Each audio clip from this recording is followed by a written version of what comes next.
Hi, my name is Kaela Crawford. I'm Selina Ringel. And welcome to Two Moms, One Pod. It is a limited podcast series leading up to our comedy special taping at the VIRGIL on September 28th. Yep. There's going to be a 7 p.m. show and an 8:30 p.m. show. Yeah. And it's all going to be for a comedy special that we're going to be calling Two Moms, One Mic. Yeah. And I'm super excited about that. Yeah. And we're going to talk today about our origin story. But before we do that, I just think it's fun for the audience. We have a huge audience.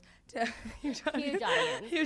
tell them what we're worried about before every take. So for me, I'm very worried about this Band-Aid. I got some skin cancer taken out and I have a Band-Aid. So every time we start, I go, hey, how does my Band-Aid look? And then I ask about my double chin, because when I look sideways, I have a double chin. Now, when I look frontwards, I don't. So this is like one of my life things, that just really bothers me. You know your angles. I know my angles, and my side angle is not my best angle, and that's okay. Right. Maybe I'll fix it later. You're stunning. You're gorgeous. You're gorgeous. Thank you. Thank you. What are you worried about? I feel like your shirts. Yeah, for sure. My shirts, I'm worried about my shirts. Is this shirt work? Yes, that's the question. Does this shirt work? Does this shirt work? And also, like my profiles, I feel like face on, it's like, I don't look very good. That's not true at all. But I feel like profile. That's not true at all. No, I really do. Like, does your face no, just like me great? face on. Like when I have a conversation with someone, they're like, eh. But like when I turn profile, people are like stunning. Stunning. I'm joking. You're stunning face on. No.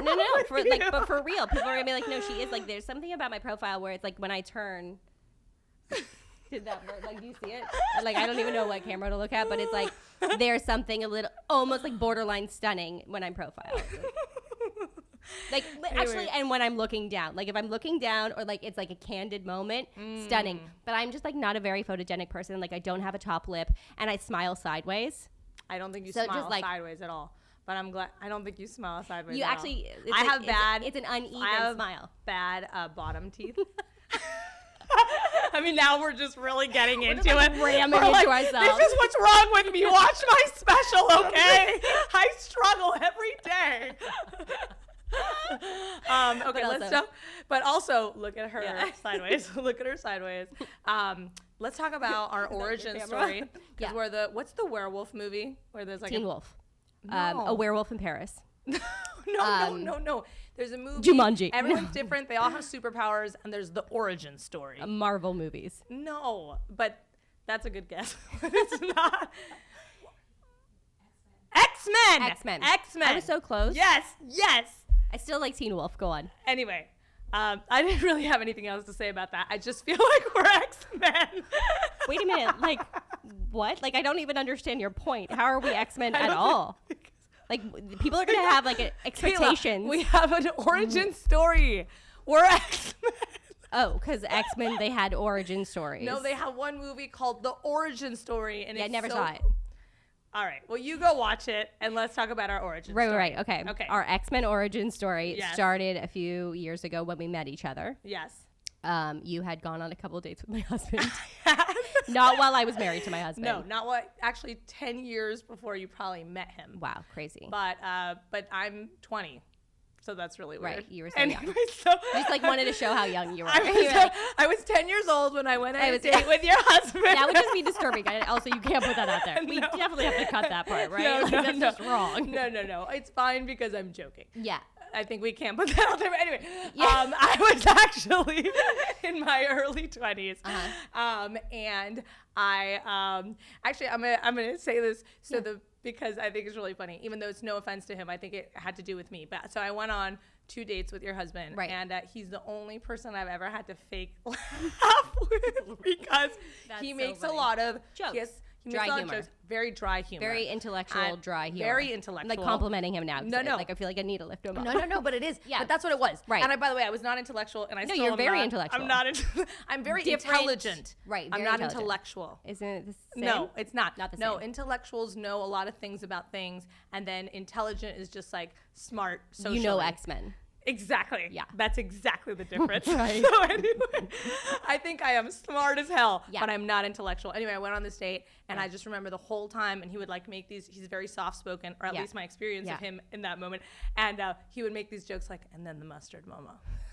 And he would just wait, and I'd be like, oh shit, I'm supposed to laugh right now. And I'd be like, and I just knew that I was like not doing well. Yeah. Like on the day, like I never saw him after that. I just remember then meeting you Years later. And I thought you were so funny. Thank you. And then that made me actually question my own comedy, because I was like, huh, she married him, and then I didn't understand anything. And I was like, what is happening?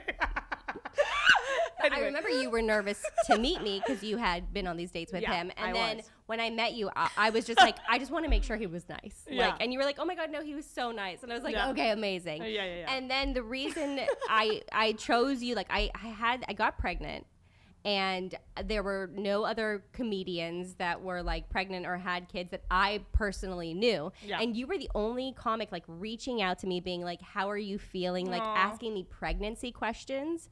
And I remember being like so panicked. Like, what if I never do stand up again? What if stand up doesn't work out? Because I was like pregnant and I was having a child, and they say like after you have a kid, it's just like all consuming.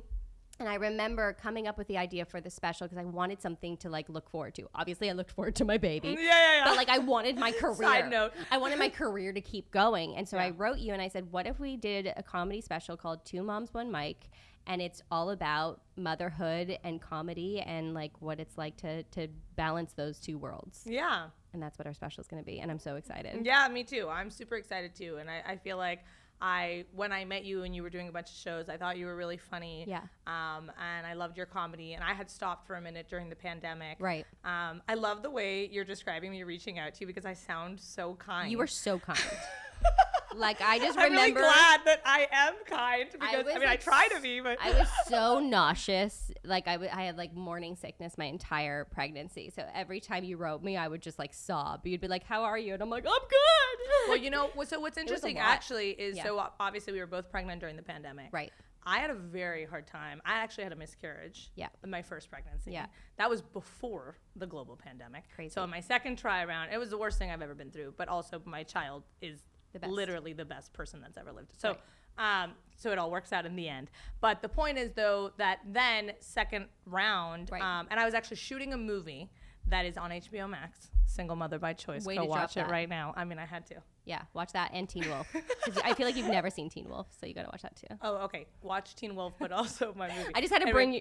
You got to bring me down. Anyway, so point is, though, that I really had a really hard time. And I just remember when you were pregnant, and it happened to me actually a lot with women who were pregnant after me, that I actually just started checking in on them, because I realized that I really needed a check-in. You know what? And no one was checking in on me. I was so alone. Yep. And I was confined to this apartment during a pregnancy when I thought it was the end of the world, and I was just getting ready to like die. Right. Like I was like, we're all gonna get killed in the end. I'm not gonna meet this child. Like that's how I felt.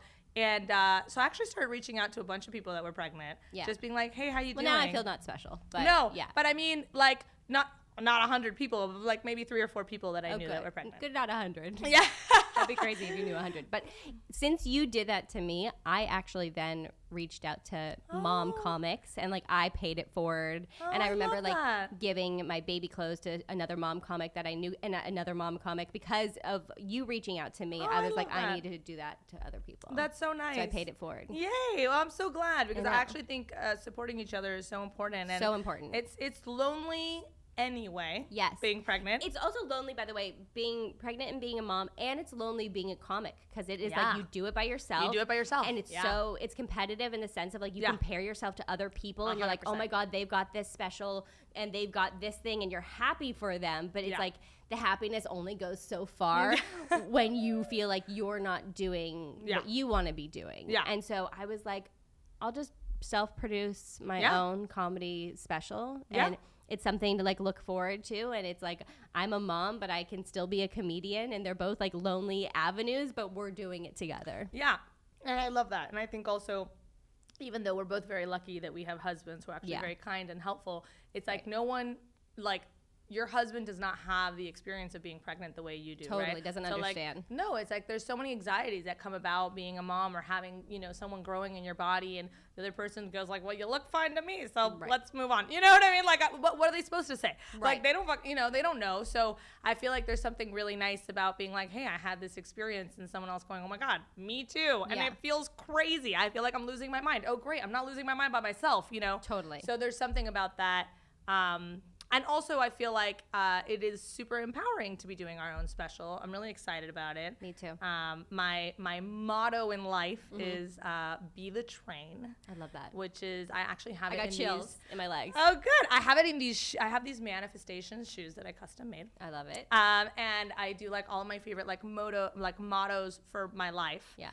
One of them is "You are the magic." Oh, you are. Yeah. Yes. Which I'm shout out a coach that I've worked with, Erica Wernick, who said that to me once, and I was like, "Oh, okay, yeah, I am." You know, like you gotta just like repeat these things to yourself. Totally. But because it's so hard, what we're doing is so hard, and you just put yourself out there like every night, and like the rejection. I mean, at least for me, the amount of rejection that I've had to deal with is insane. You never know how a show is going to go. You never know, like every night is completely different. Yeah.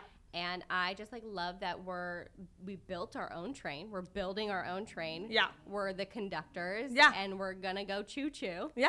Well, and that's all the way to the Virgil. And that's the whole thing, like, you know, that I've been really kind of like intense with in my career is I felt like at some point I was waiting to jump on a train. Right.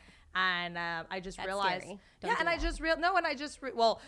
But you know what I mean. Don't jump on the train. No, but I feel like at some point I was like, why am I always like waiting to get on the train? Like I just want to be the train. Right, And then exactly. people can either jump on board with what I'm doing or not. So like we said train a lot this episode. Did we? Yeah, I almost feel like we need to call this like be the train. Choo-choo. Be the train. Here's my profile. Or choo-choo. Be the train. Choo-choo the train. No, that sounds so weird. Choo-choo.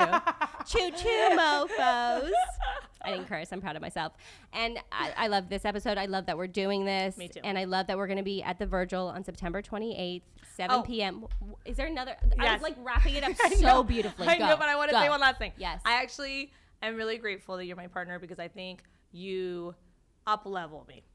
I want to say that. Oh my God. Yeah, I really mean that. I think that you make me better comedian because I think that I see you doing it and you're really good and you really put in the time and you know, you've given me so many tips about like creating cards. Now I'm getting emotional, by the way. I might cry. Oh my God. But I'm like, are there tears in episode one? Is this the cry episode? But I just feel like, no, off. you literally like have given me tips on how to memorize, on how to improvise, and granted, you've been doing it for a little longer than me, but I really feel like I've learned so much. It's been such a learning experience, and I love having, always in my life, I love having partners who level me up, who teach me something, who inspire me, who I admire, because, you know, I think at the end of the day, life is about growth. Totally. And I'm loving growing with you. Thank you. And now to like reciprocate, like I think you up level me because you have always been the type of person to self-produce and put your stuff out there, and you just like put yourself out there like effortlessly, and I am so motivated by that. Like I feel like us self-financing this project and then picturing it being at like a big studio or on a big streaming platform, I'm only picturing that because of you and because you motivate me to think bigger. Oh, thank you. Guys, I got chills like in my whole, like I normally get chills like on one side of my body, but like it was like the whole body. So I hope this like I like also wanted to hold your hand. You didn't hold no. my hand. I just want to I'm still in like COVID. I'm still in COVID mode where it's like we don't touch, we just like mime. You know what I mean? And then I just retracted. Anyway, September You're like 28th. women supporting women. My profile. My profile. September 28th, 7 p.m., 8:30 p.m. at the Virgil, our stand-up comedy special. We're super excited to share it with you guys. 2 moms, 1 mic.